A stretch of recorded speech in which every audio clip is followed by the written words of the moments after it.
Assalamualaikum warahmatullahi wabarakatuh. Oke, ketemu lagi sama saya, Putri Fardianti.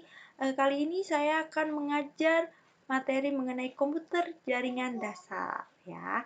Dimana komputer jaringan dasar ini adalah kejuruan dari Sekolah SMK Bina Rayu, ya. Untuk kelas 10 kita belajar komputer jaringan dasar terlebih dahulu. Nah, untuk pertemuan pertama saya akan memperkenalkan terlebih dahulu nih mengenai apa sih komputer itu. Nah, makanya pembahasan materi ini mengenai menerapkan dasar komputer ya. Oke, what this is? Apa ini? Ini adalah sebuah TV, bukan. Ini adalah sebuah komputer yang terdiri dari CPU, mouse, monitor, keyboard. Jika keempat perangkat ini digabungkan atau dijadi satu, disambungkan, maka akan berjalan sebuah komputer. Ya, tapi kalau misalnya CPU-nya tidak ada, maka komputer tidak akan bisa bekerja. Lanjut, kosong. Oke, kosong. Ya, lihat siapa dia? Oke, beliau adalah Charles Babbage. Ya, beliau adalah seorang penemu yang pertama kali menemukan komputer di dunia. Jika tidak ada beliau, mungkin perkembangan teknologi tidak sampai pesat seperti zaman sekarang. Ya, berterima kasihlah pada beliau ini. Ya. Nah, oh ini apa? Oke, ini adalah komputer pertama kali. Kenapa saya di slide ini akan memberikan sedikit info mengenai perkembangan komputer. Jika kamu sudah tahu sejarah, kamu akan menghargai setiap perkembangannya, setiap generasinya. Nah, kalau kamu udah kenal, maka sayang. Kalau udah sayang, pasti bisa paham ya. Nah, ini adalah komputer selanjutnya. Ini perkembangan selanjutnya, dan ini adalah perkembangan yang sudah sampai saat ini. Udah lebih canggih dari tadi bentuknya tabungnya besar, masih tabungnya sudah lumayan mengecil, lalu ada CPU-nya dengan monitor agak kecil. Nah, sekarang perkembangan sekarang sudah lebih lengkap dengan monitornya sudah lebih canggih juga LCD-nya ya. Nah, untuk perkembangan pertama, ya komputer generasi pertama adalah tabung vakum. Di mana tabung vakum ini tabung besar ya. Tabung yang lebih besar ya untuk dijadikan sebagai komponen dasar pembuatan. Sama sekali tidak efisien dari beberapa aspek. Karena apa? Karena cepat panas, lalu memerlukan daya listrik yang lebih jauh lebih besar. Dan pengoperasiannya disebut dengan electronic unit numerical integrator and computer yang disingkat dengan ENIC ya. Lalu generasi selanjutnya apa? Generasi adalah generasi komputer kedua, transistor. Sekarang sudah kita dikembangkan lebih maju digantikan dengan transistor. Mempunyai ukuran yang lebih kecil dibandingkan dengan tabung vakum serta daya listrik yang diperlukan juga lebih kecil untuk bisa dioperasikannya.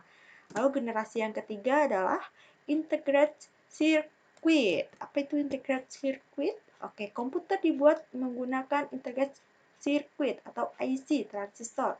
Masih tetap digunakan, hanya saja ukuran transistornya lebih kecil ya. Beberapa transistor berukuran kecil tersebut diletakkan pada sebuah IC bersama dengan transistor dan juga kapasitor, meningkatkan kecepatan dan efisien komputer secara signifikan. Nah, itu dari generasi ketiga. Masuk lagi ke generasi keempat sekarang, sudah masuk ke generasi mikroprosesor yang sedang kita kembangkan nih. Mikroprosesor itu sebuah chip mikroprosesor di dalamnya memiliki ribuan transistor serta beberapa macam elemen sirkuit yang lainnya di mana saling terhubung menjadi satu. Lalu untuk generasi kelima ya, generasi kelima itu modernis sekarang dan masa depan. Artificial intelligence ya.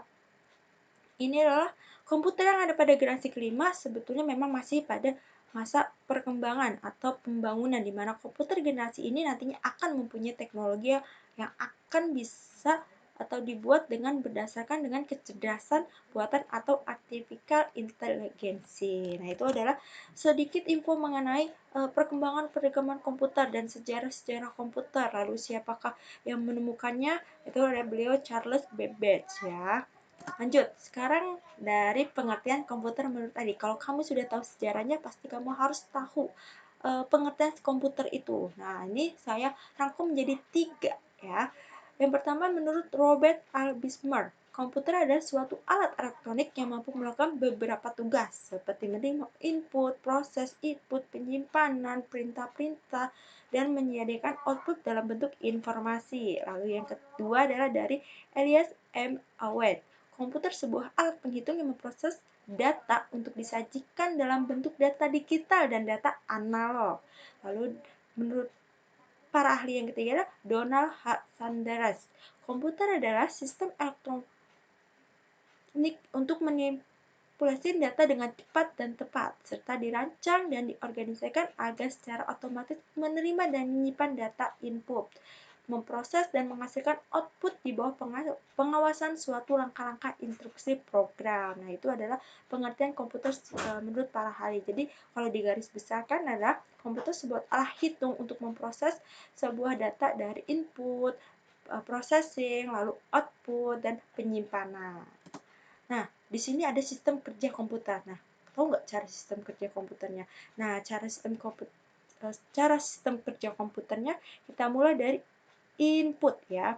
Input adalah tahap awal proses pengolahan yang terjadi pada sistem komputer berupa pemasukan data, penyimpanan dalam sistem komputer merupakan input device ya. Berupa apa? Kayak keyboard. Keyboard itu adalah sebuah input. Ketika kita ngetik, maka akan masuk ke dalam komputer. Nah, itu ada sebuah input. Lalu ada apa lagi? Oke, lalu ada mouse. Mouse itu perangkat yang akan dimasukkan pada bagian komputer agar bisa bergerak untuk memudahkan si pengguna. Nah, lalu masuk ke data processing ya. Processing merupakan proses ini dilakukan oleh proses device atau CPU. Fungsinya untuk perhitungan dan logika perbandingan antara ALU dan juga counter CO ya. Nah, ini kalau data tadi sudah dimasuk, sudah diketik berupa data digital dan analog, maka akan diproses ya, diolah. Nanti akan masuk ke output. Nah, ini output adalah hasil akhir dari sebuah penginputan input prosesnya yang biasanya berupa print, media cetak, ya itu adalah sebuah dari proses dari output. Nah, di sini dalam proses data processing ada pengolahan yang namanya storage ya atau penyimpanan. Nah, di sini disebut dengan storage atau penyimpanan.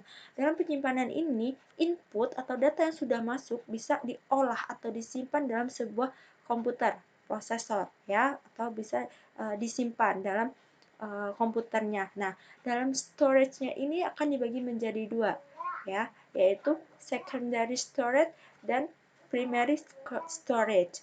Untuk secondary storage itu adalah seperti apa? Seperti USB, lalu CD, drive, ya itu adalah secondary storage. Tapi kalau primary storage itu yang ada di dalam. Apa aja yang di dalam? Ya seperti RAM, ROM, nah itu penyimpanannya ya. Lalu sekarang kita masuk ke penjelasan inputnya. Tadi input ya itu pemasukan yang paling awal, proses awal yang terjadi, yang fungsinya ini memberikan informasi keterkaitan ya untuk pengolahan. Nah, ini berupa informasi peralatan lainnya seperti halnya keyboard, mouse, data. Nah, lalu masuk ke prosesnya. Nah, perangkat dari input lalu akan diproses, kemudian data yang disimpan dalam memori internal akan diproses menghasilkan informasi baru yang nantinya akan dikirim ke perangkat output. Lalu ada output. Output adalah hasil akhirnya yang berupa tadi kertas, lalu printan. Nah, storage tadi penyimpanan ya, memori utama komputer itu juga disebut storage. RAM biasanya kita ya sebut dengan RAM. Disimpan dalam memori tambahan atau ya tambahannya itu hard disk ya. Itu maksudnya secondary storage hard disk tersebut. Lalu dibedakan menjadi data pengguna dan data instruksi. Data instruksi inilah yang biasanya dikenal dengan sebutan program atau software komputer. Nah, itu. Oke, materi perkenalan mengenai dasar komputer, sistem kerja komputer, sejarahnya sampai sini. karena nanti setelah ini materinya akan lebih padat ya. Kenapa padat? Karena akan lebih membahas mengenai komponen-komponen semua yang ada di komputer, baik keyboard, mouse, dan dalam CPU, lalu monitor. Nah, selanjutnya akan kita bahas mengenai bagaimana cara merakit komputer. Oke, sampai sini mungkin kalau ada yang ditanyain nanti bisa personal hubungin saya atau nanti kita diskusi langsung di e-learning. Sampai jumpa. Assalamualaikum warahmatullahi wabarakatuh.